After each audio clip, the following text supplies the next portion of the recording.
Today's episode of Variant is brought to you by Netflix. Today on Variant, I give you guys the history of Green Arrow. Welcome to Variant, where we love comics more than Captain Crunchberries or Heaven in a Bowl. I'm your host, Arris.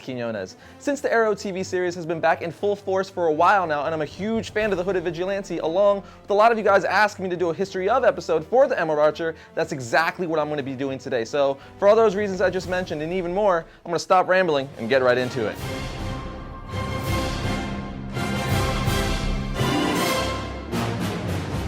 Green Arrow was created by Mort Weisinger and George Papp and made its first appearance in More Fun Comics issue 73 in 1941. It was said that Weisinger was inspired by a series of movies called The Green Archer, which were adapted from a series of books by Edgar Wallace. Weisinger took his inspiration from the movies and the books and created a new hero, while also borrowing a lot of ideas from Batman. The early similarities between the two are pretty obvious. Both of them had similar modes of transportation. Green Arrow had the Arrow car, and Batman had the Batmobile. Both had young sidekicks, Batman having Robin and Green Arrow having Speedy, and both were billionaire playboys. However, Green Arrow and Speedy were mainly used as backup features up into the 60s, where they became more of a main feature and grew into fan favorites. Now, there have been many different tellings and retellings of Green Arrow's origin over the years, like his first origin story in Adventure Comics issue 256, and his origin in the 2007 limited series Green Arrow Year 1, and his newest one in DC's New 52, Green Arrow Zero issue. But since they're all relatively similar, I'm going to give you my favorite rendition of his origin, and that would be the one told in Green Arrow Year 1.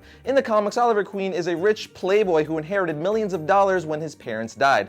Oliver never gave much back to society and lived his life the way he wanted. Like most rich, snobby, bratty people, he made many rivals and enemies. One day he gets pushed overboard by one of his employees on his boat and was presumed dead, lost at sea. Unknown to the world, however, he had survived washing up on a deserted island. Oliver had a talent for archery and used his own initiative building a bow made out of spare parts from a broken generator. Using the makeshift bow, Oliver began hunting in order to eat. Later, a plane came towards the island and Ollie began to signal it, but they opened fire. Using his bow, Ollie managed to gain the upper hand and take the plane down. He later took over one of the drug smugglers' ships and soon after defeated the rest of the drug smugglers, at which point he was found by a United States battleship. Once back home in Star City, he vows to protect it from evil by using his skills of archery with a bunch of awesome trick arrows. Now, even though Green Arrow was originally clean-shaved and back to being clean-shaved in DC's New 52 redesign of Green Arrow, the character is most popularly known by his diehard fans to have a blonde goatee, which legendary artist Neil Adams introduced along with a new costume design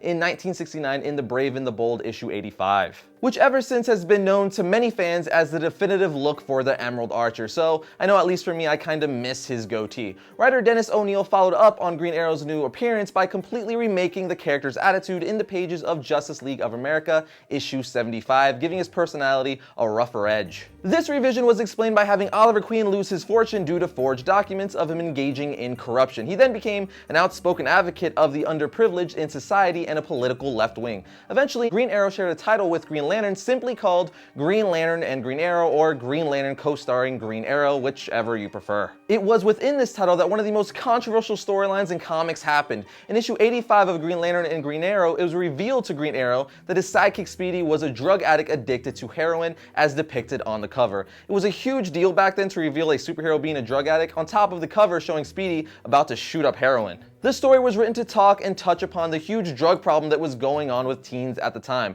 Eventually, Speedy would overcome his addiction with the help of Green Arrow's love interest, Black Canary. While I'm on the topic of Speedy, he was Green Arrow's first sidekick and adopted the name Speedy for the fact that he was faster than Green Arrow himself. His real name is Roy Harper, and he's become one of the most accomplished marksmen in the DC universe. He's also been known as Red Arrow. He took the name from Hal Jordan, who was about to call him by his real name during a mission, but to cover himself, Hal called him Red Arrow instead. Most currently, however, he goes by the name Arsenal, joining Red Hood and Starfire in the team known as the Outlaws. Another sidekick of Green Arrow's that's worth mentioning is Mia Dearden. She was a former prostitute on the streets of Star City who Green Arrow saved and took in. She then picked up a bow and eventually took the name Speedy, becoming Green Arrow's new sidekick. What she's most known for, though, is being one of the few superheroes with HIV due to her early days in prostitution. So if you haven't caught on by now, Green Arrow comics deal with a lot of mature themes, especially his sidekicks. As I said earlier, Green Arrow's love interest is Black Canary. The two fell in love during Arrow's time with the Justice League and began a relationship that has spanned the decades. The relationship even made its way into the Justice League Unlimited cartoon. They're just two little lovebirds. But enough sappiness, let's talk about some villains. Green Arrow has some great villains, and if you're curious to what some good ones are, well, I'm about to tell you.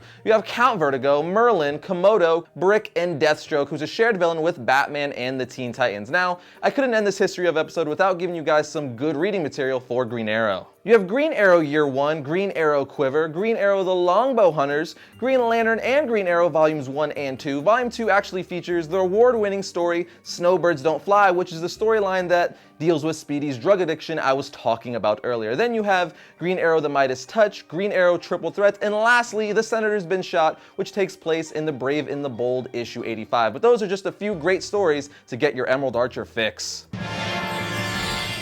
Netflix streams TV shows and movies directly to your home, saving you time, money, and hassle. As a Netflix member, you can instantly watch TV episodes and movies streaming directly to your PC, Mac, or right to your TV with your Xbox 360, PS3, or Nintendo Wii console, plus Apple devices, Kindle, and Nook. You can get a free 30-day trial membership by going to netflix.com/variants and signing up now.